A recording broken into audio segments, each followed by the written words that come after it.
They were chosen at night, taken through corridors no one else was allowed to enter, and by morning, some of them were gone. No record, no explanation. They echoed faintly through stone corridors that had witnessed too much and remembered everything, beyond the marble halls, past the guarded doors, deeper inside the Palace of Alexandria. There were rooms no visitor ever saw, rooms without windows, rooms without names, rooms where voices stayed low and silence carried more meaning than words, rooms where power moved quietly and consequences lasted far longer than a single night. Cleopatra ruled Egypt in daylight. That was the version the world understood, the queen, the diplomat, the woman who stood before generals and kings and made them listen, the woman who turned meetings into alliances and alliances into control. But it was at night that her power became something else, something harder to see, something harder to explain, because when the sun disappeared behind the Nile and the last light faded into shadow, the rules changed, and so did she. If you are new here, subscribe to Factual History, because what comes next is not the version of history most people are told. At night, the palace shifted, not suddenly, not violently, but with a precision that could only come from design. Servants moved differently, their steps quieter, their eyes lowered further than before, their presence reduced to something almost invisible. Guards were replaced, not with more men, but with the right men. Men who understood silence, men who did not speak unless necessary, men who knew that what happened at night was not to be questioned. Doors that remained closed throughout the day were opened, carefully, slowly, as if even the hinges were expected to remain silent. And inside those corridors, there were lives that had already been rewritten. There were women inside the palace who had not seen the outside world in years. Some had been taken as children. Others arrived just old enough to understand what was being taken from them. They came from distant regions, from provinces far beyond Alexandria, from villages that disappeared from memory the moment their daughters were gone. Some were offered, others were chosen. The difference did not matter once they crossed the gates, because inside the palace everyone became the same thing.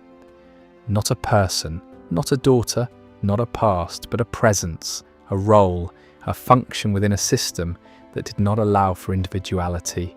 They were trained, not for public life, not for ceremony, but for control, for restraint, for silence.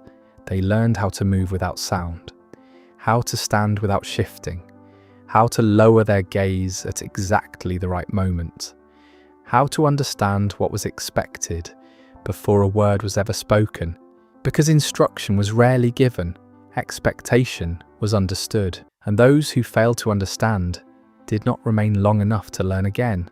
Time inside the palace did not pass normally. Days blended together. Seasons lost meaning. What mattered was not time, but readiness. And when night came, they were summoned, not by name. Names did not carry importance here, sometimes by gesture. A servant pausing at a doorway, a guard stepping aside. A quiet signal passed between people who did not speak, sometimes by nothing more than a look. A moment of attention that could not be ignored, and once chosen, there was no refusal, no hesitation, no delay, because refusal was not part of the system. Choice had already been removed. Being chosen was not an honour. It was not recognition. It was a shift, a movement from one state to another, and sometimes it was a point of no return. The corridors leading to Cleopatra's private chambers were not designed for grandeur. They were designed for control, narrow enough to guide movement, quiet enough to conceal it. Every guard stood exactly where he needed to be. Every servant knew the exact moment to disappear, and those who were brought forward were never unprepared. They were bathed not simply for cleanliness, but for presentation, perfumed with oils that lingered in the air, dressed in fine, carefully arranged garments, nothing excessive, nothing random, everything chosen with intention. Gold placed carefully, not as decoration alone, but as part of a message, because inside those rooms, everything communicated something. Every detail, every movement, every silence. Cleopatra understood something most rulers never fully grasped. Power was not just force, it was not just wealth, it was not just alliances. Power was control over perception, over presence, over the way people felt before anything was even said, over the way they remembered something long after it was over. And at night, she controlled all of it. Those who entered her chambers did not always return the same. Some came out quieter, more careful, as if something inside them had shifted. Others were reassigned, moved to places within the palace where fewer questions existed, and some simply disappeared. No record, no explanation, no acknowledgement, only absence. And in a place built on silence, absence was understood without needing to be explained. Official records do not describe what happened in those rooms. They do not mention the nights. They do not explain the system, because the system was never meant to exist on record. History preserved Cleopatra as a ruler, a strategist, a figure of intelligence and power. But history did not preserve the structure behind her control. Not because it was unimportant, but because it was never meant to be seen. Still, fragments survived, accounts from servants who lived long enough to leave, whispers passed carefully between generations, observations from those who had seen something, but never enough to fully understand it. They spoke of nights that stretched endlessly, of rooms lit only by firelight, of shadows that moved before voices were heard. They spoke of conversations that lasted until dawn, not always calm, not always controlled, sometimes quiet, sometimes tense. Moments where everything depended on a single response. Because not everyone who entered was there for comfort. Some were there to prove loyalty, to demonstrate obedience, to show that they understood their place. Some were there to offer something, information, access, silence, and some were simply there because they had been noticed. And in a place like that, being noticed could be more dangerous than being invisible. Cleopatra trusted very few people. And trust was never simple. It was not given. It was constructed, measured over time, tested in ways that were not always visible.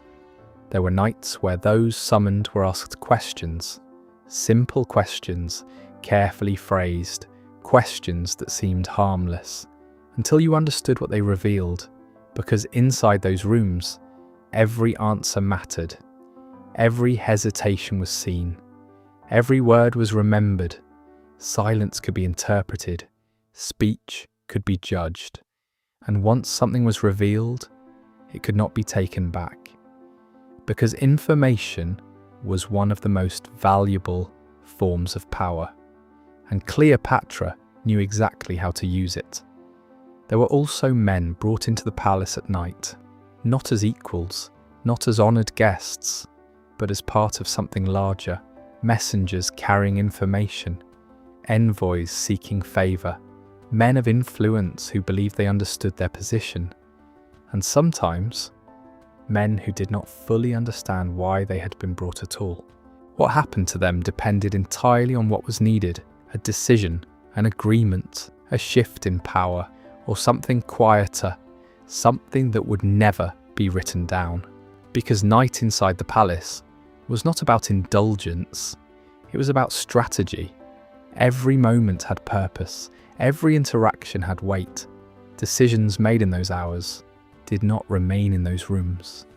They moved outward, into cities, into alliances, into conflicts, into futures that had already begun to change. And yet, none of it appeared in records, because it did not need to. By morning, everything returned to order. The palace opened, sunlight filled the halls, servants resumed their movements. Guards stood as if nothing had changed, and Cleopatra appeared, as the ruler the world expected, composed, untouchable, certain, the same queen history would remember.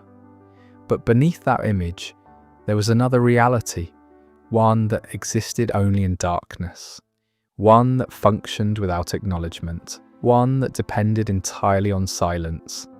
There were those who tried to leave, to step beyond the walls, to return to a life that no longer existed. But leaving was not simple, not after you had seen how the palace worked, not after you'd become part of it. Some disappeared, others were moved deeper inside, and a few were made into examples, quiet examples, careful examples, enough to ensure that no one else tried the same, because the system depended on one thing above all else: silence. And Cleopatra maintained that silence completely. Even after her death, very little changed in what was remembered. Historians wrote about her alliances, her influence, her relationships with powerful men, but the system inside her palace, the structure that operated every night, remained untouched. Not because it did not exist, but because it was never meant to survive in writing. Today the palace exists, only in fragments, broken stone, collapsed walls, ruins buried beneath time. People walk through what remains. They see architecture, they see history, they see power, but they do not see the rooms that mattered most. Those rooms are gone, erased, lost beneath everything history chose to preserve. And with them, the truth. Cleopatra is remembered as a queen, a symbol of intelligence, a figure of influence, but power like her was not built in public. It was built in private, in silence, in moments that left no record, in decisions that shaped lives without ever being seen.